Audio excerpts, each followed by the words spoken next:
Yes, so following on from the last three talks, in order to be able to understand the subsurface and to develop these 3D models to improve our understanding of the subsurface, we really need to have good quality data sets, and we need to be able to access those data sets so they're easy to use.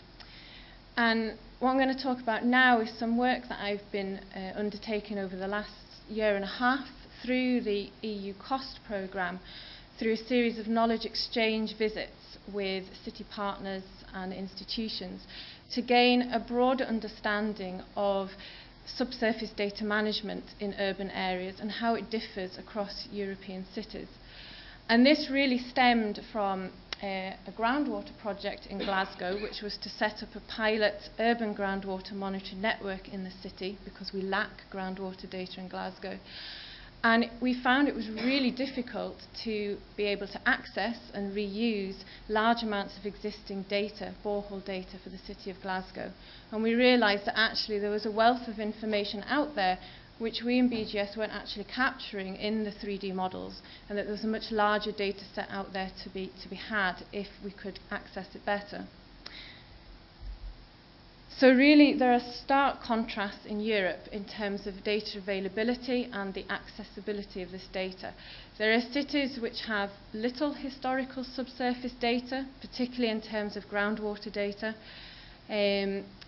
Monitoring data is often not city scale or dedicated monitoring networks, and rather the cities are dependent on project specific data from individual site investigations. So the data is very fragmented both in space and time across the city. And there's quite low levels of data acquisition to national and local government and the geological surveys because there are very few legislative drivers for people to be reporting the data to public bodies. On the other side of the coin, there are then cities which have large amounts of historical data. There is significant current data acquisition because there are strong legislative drivers in those cities. And there's often much higher data accessibility in these cities, and the data is informing policy and management of the subsurface in a much stronger way. But regardless of these different starting points across the European cities, there is now an increasing need in all cities for us to be able to maximise past investment in subsurface data so that we reduce the uncertainty in ground conditions, which is one of the highest factors in high construction costs in cities at the minute, and to address key issues in urban areas. And these key issues are surprisingly similar across a lot of European cities. Some of the three main ones are understanding the impacts of sustainable urban drainage schemes, which is still very poorly understood, managing changing groundwater levels, whether that's rising or falling levels, and developing 3D models to improve our understanding and planning process in cities. But depending on where you're starting from in terms of data availability and accessibility, to be able to maximise past investment in data requires two very different approaches. Either cities need to systemise the existing data so that it matches current drivers in knowledge, need for knowledge, or we need to go about developing these high quality systematic data sets and data acquisition. So as I said, under the EU funded COST programme, I've been undertaking some knowledge exchange activities with the cities of Hamburg and Odense in Denmark under what are called short-term scientific missions. And these are quite intense knowledge exchange visits of a minimum of 5 days between the cities and the institutions. So I'm just going to talk through these three cities and compare and contrast the situations in data management and data use at present. So Hamburg really forms a benchmark example to us all in subsurface data management and subsurface data use. The city has significant historical data and significant amounts of data being currently captured by the national and local government and the Geological Survey. The data is of high quality, it's easy to use, it's easy to access, and as a result the key systematic data sets really inform policy at government level quite quickly, and they are used to underpin the management of the subsurface in the city. In terms of groundwater, the city is in a position where it has too many monitoring points, something that we dream of in Glasgow, and they have too much data, and as a result they had to undertake quite a significant exercise to systemize the monitoring network and the historical data so that it was feeding into or improving their knowledge for current problems in the city. And so the map, the main image there, the map just shows quite well, but there are many smaller points in the peachy pink area, and then currently the larger blobs with a purple centre, they are now the current monitoring network, and the much smaller points in the pink area were what they started off with. So it's been quite a significant rationalisation of the monitoring network. But what makes this a best practice example? What makes this good data management? Critically, there are quite strong legislative drivers for reporting data to BSU Hamburg, which is the State Geological Survey. It's also a requirement for data to be reported using standardised templates, both for borehole and groundwater data. So this means not only are they receiving large amounts of data, but it's also coming in a consistent format, so it's easy for the Geological Survey to assimilate and process and put into data sets and then re-access it from those data sets. The Geological Survey also invests a significant amount of time and cost in validating the data which it receives. Now, although this is an expensive process, it is cost effective because it means that by combining public and private sector data into the Geological Survey dataset, they have a much larger and more useful dataset than what they otherwise would have. Then internally within the Geological Survey, the data is held in databases. These are accessed from data portals, which all departments within the Geological Survey, so both the geologist, the quaternary geologist, the groundwater department, have access to and can view. So there is a high awareness of all the different data, subsurface data available, and how it can be used by different departments. The data is then used consistently between the different departments. So because people know what data is available, they begin to talk about it.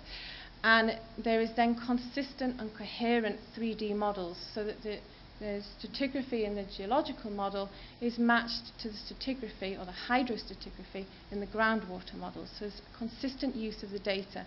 And this then means that it is much more effective in informing policy.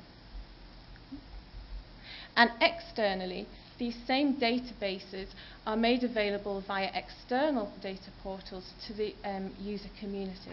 And that means that there is a much wider awareness of the regional data available across the city, and that it can be used to support decision making. And by having a centralised depository of data which is easily accessible means there is much higher use of that data. The inter-organisational relationships in the city are also really key to this data and knowledge exchange, and so the Geological Survey and private sector organisations have invested a significant amount of time over the last 10 years in developing strong relationships between the public and private sector. And this has not altogether been an easy process, but it has now enabled that comprehensive data sets for the city can be developed. So data sets are combining both what the Geological Survey are monitoring and capturing, and also what the private sector are capturing from more detailed site investigations. And as a result, there is now a virtuous cycle of data and knowledge exchange, and decisions are made from the same data between the public and private sector and individual organisations within them. And this is an incredibly powerful use of subsurface data. And one of the best examples of this is the recent work over the last 5 years to develop a unified groundwater model. So rather than individual consultancies or the Geological Survey having their own independent models, everyone now works from an agreed conceptual model. And in the past, the diagram at the top right shows that the city boundary of Hamburg is shown in red, and then extending outside of that city boundary there were five to seven different regional groundwater models. And over the last 5 years, there's been work between all the organisations to develop a unified model so that abstraction well fields for the city water supply, which lie in all these areas, and now the protection areas, the catchment protection zones of those well fields, are now based on the same groundwater models, the same understanding of the subsurface. Moving to Glasgow provides a slightly different example. In Glasgow, we have much less historical data, particularly in terms of groundwater data, and we have much lower levels of acquisition of data currently compared to Hamburg. Now, Katie and Tim have both illustrated that we do have a large amount of borehole data captured in the 3D models, but there is a lot more data out there which we aren't capturing, or as someone raised in the questions, the data is of too high uncertainty or too low a confidence for us to be able to include it in the models. Data which is reported to Glasgow City Council and other local authorities or to BGS is often not systematic. It comes in Excel spreadsheets, in hand-drawn logs, in PDF logs, CDs, paper reports, electronic via email, and it's very time consuming to deal with and to re-access and use that data, and as a result it's not used, and largely subsurface data collected from site investigations is rarely used more than once after the initial client has used it. And we found that in our work in Glasgow to reuse the data to design a groundwater monitoring network, we could actually only use 18% of borehole data and groundwater data from major recent infrastructure projects in Glasgow because there was too much uncertainty and it was too difficult to reuse it. But there is a real need, because we don't have a lot of historical data in the city, that we really need to be able to maximise what data we have. This is to lower construction costs, to move towards a government strategy of developing 3D BIMs, and for more informed planning and meeting new Water Framework Directive legislation. So to do this, we've, over the last 2 years, been working to set up a knowledge exchange network, accessing subsurface knowledge. And this is including organisations across the public and private sector, national and local government, to really try and begin to start this process of virtual data and knowledge exchange. So the key components of ASK follow the best practice examples of what we see in Europe, such as in Hamburg. So we are moving towards a more efficient raw data capture. So data will be reported in a single data format. It will be held in a centralised data repository, which will be managed by BGS, and then which can be easily re-accessed by data users, and we can also use it internally to develop much more updated and accurate 3D models. As a result, planning, management of the subsurface can be based upon a much larger body of understanding and data of the subsurface. At the minute, planning decisions or site investigations are based on very site-specific data without an accurate understanding of the wider subsurface. And to facilitate this knowledge exchange and data and knowledge exchange between different users in the public and private sector, we are moving to use a standardised data reporting format and mechanism called a GSpec, Glasgow Specification for Data Capture. And this is using existing industry standards for data reporting, AGS, and the data is contractually required to be reported to the local authority in this format. It is then uploaded and validated via a web portal service to BGS, where it is stored for long-term reuse and re-access. We're now working to roll this out to other local authorities in Glasgow, so we envisage this GSpec portal becoming a shared service for all end users. So we are trying to achieve the best practice example which we see in Hamburg, but without the legislative drivers. So it's a different approach of trying to achieve the same thing. In Odense in Denmark, it's sort of a combination of the two, of Hamburg and Glasgow. Densa, they have significant amounts of groundwater data, historical data, and significant amounts of groundwater data currently coming into the Geological Survey. However, there are no legislative drivers for reporting geotechnical borehole data or site investigation borehole data, and as a result, large amounts of this data are held within private sector, individual organisations, and is largely accessible to anyone outside of those organisations. In terms of groundwater, they follow best practice example as we saw in Hamburg. So the top right image is an image of the island where Odense is the central city. So Odense city is there, and it clearly shows there are a large amount of groundwater boreholes within that relatively quite small area. And this data is all accessible from external web portals. You can access long-term groundwater level data from these boreholes from the web portal service. So there's high data accessibility, there's significant validation, the groundwater data is reported using standardized data formats, and there are strong knowledge exchange relationships between public and private sector organisations using this data. In contrast, there is a wealth of ground investigation data and geotechnical data which isn't accessed. And this is now held in the private sector as what's called the family silver. And they don't want to part with it because they know how valuable it is.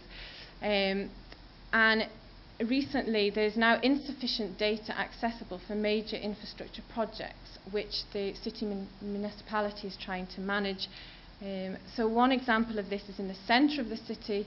They're wanting to do a significant redevelopment of the pedestrianised area in the city centre, put underground parking and redevelop the shops at ground surface.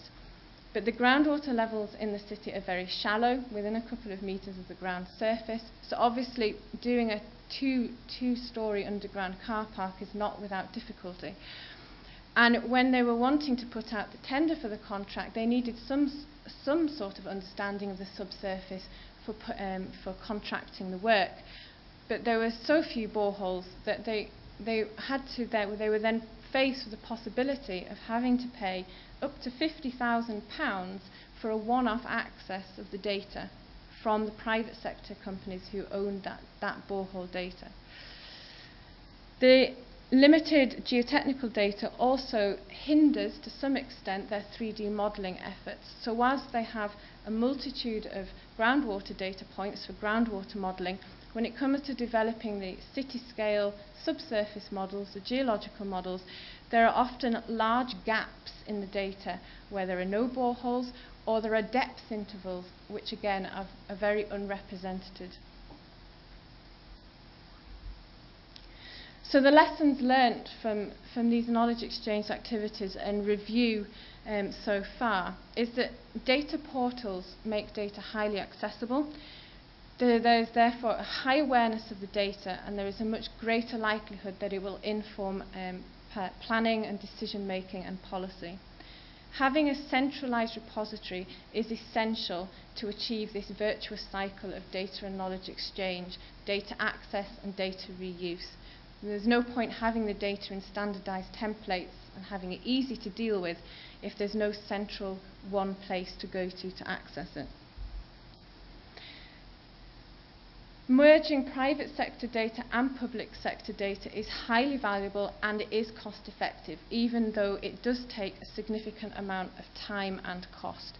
And this is because often the private sector data is very detailed data from site investigations in areas of cities where there are often the greatest problems, so contamination of the subsurface or difficult ground, subsidence.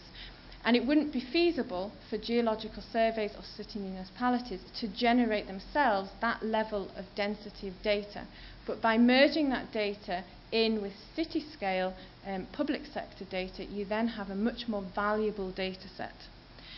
And having strong inter-organisational relationships between the public and private sector is key to do this. And it is largely due to the collaboration of a few key people in those organisations rather than a formal relationship between them. And so it is something which we can all aspire to in all cities, to have those strong inter-organisational relationships. The knowledge exchange activities under the CUSP programme are really a rare opportunity for focused knowledge exchange, and it is highly valuable, and I would really recommend all the CUSP participants here today to take the opportunity and to make the most of having those funds available. And the lessons learnt for us is that really the work in Hamburg and Odense really highlighted the full potential of subsurface data and what it can be used for if it is accessible. The knowledge exchange activities also enabled a real assessment of best practice, much more real than just reading about it. And it gave reassurance that pilot projects in cities which are less advanced in data management and subsurface data use, it gave reassurance that they were following best practice, which otherwise we maybe wouldn't have known.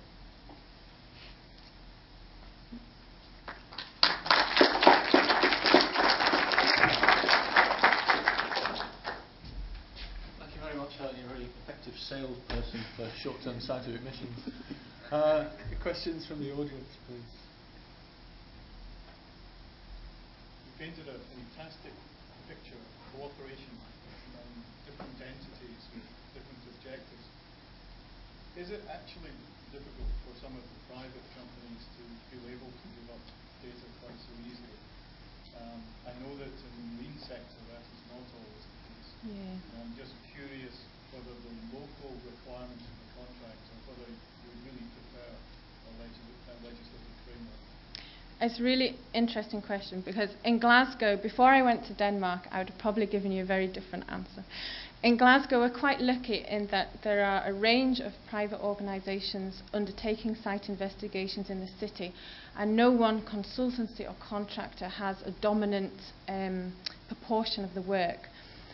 As a result, the consultancies and contractors under the Ask network have all been very positive and engaging, and see the benefit of everyone depositing data to a centralised repository, and then everyone has the benefit of the wider data set in which to place their site investigations.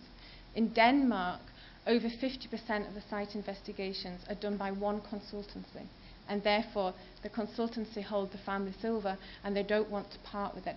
And then when the city municipality approached them for data, what came back was two options. One, you can have 200 of the best boreholes, which they deemed what was the best boreholes, and you can have the raw data and use it for whatever you want. Or for £30,000, we will give you one-off access to data. You can develop a model from it, and then we'll take the data away from you. So if something had gone wrong, there wouldn't have been any data behind it to justify that model design. So you end up very quickly in a very different situation, just due to the balance of work between consultancies in urban areas where there isn't the legislative driver. So perhaps the most sure-footed route in the future would be for there to be legislative drivers, but I don't think we need them to achieve what we're aspiring to here. And certainly in Glasgow City Council have now made it a contractual requirement for work commissioned by the geotechnical team that the data is reported using the GSpec format, and it will be deposited to the BGS. So that there are other softer approaches to achieving it. I think you're correct. Where you have land, you know who is in control of it. And in the offshore situation, that becomes a little bit Yeah. Just as an adjunct to that, if you go across to Northern Ireland, there's a slight variance in the wording in the Minerals Act there, and that entitles the Geological Survey of Northern Ireland to all site investigation data. But of course, entitlement and receiving is a different thing. How do we police something like that? We don't have the resources to. So if you can make something work on a goodwill basis, it's actually much more cost effective. Helen, that's a great presentation. Fascinating by your Hamburg experience, because so much of it reflected in some of the cities that we're dealing with elsewhere. Have they done any cost-benefit analysis on what this really is? Yeah, they haven't done any formal cost-benefit analysis. That was one of the questions that I asked them when I was there. But there was they didn't seem to be in any doubt that it was cost effective because of the quality of the higher density data and the value of that data to them. And also because they are receiving the data in standardized formats, it's not as time consuming job as what it would be for us. But perhaps Lothar, who's from the Geological Survey in Hamburg, might be able to answer. Also, I should say, because the Geological Survey of Hamburg is just covering the city, they have a much smaller area, so they are able to do more validation work than perhaps what BGS would be able to do. But yeah, do you have anything to add, Lothar? Remember, we have a special situation that we can control the boreholes. In other parts of Germany, there are areas too big to get the boreholes to control it. So you have the best situation that we have the best control of the borehole data, and that's not you can do it in other parts. But I know in the Netherlands as well, with the Dino Lockett work, they also haven't as yet done a formal cost-benefit analysis, but that they also perceive it to be cost-effective. Yeah. Yep. Has been done. Okay. For the new stage with Oh, okay. moving, and it turned out definitely cost-effective. Okay.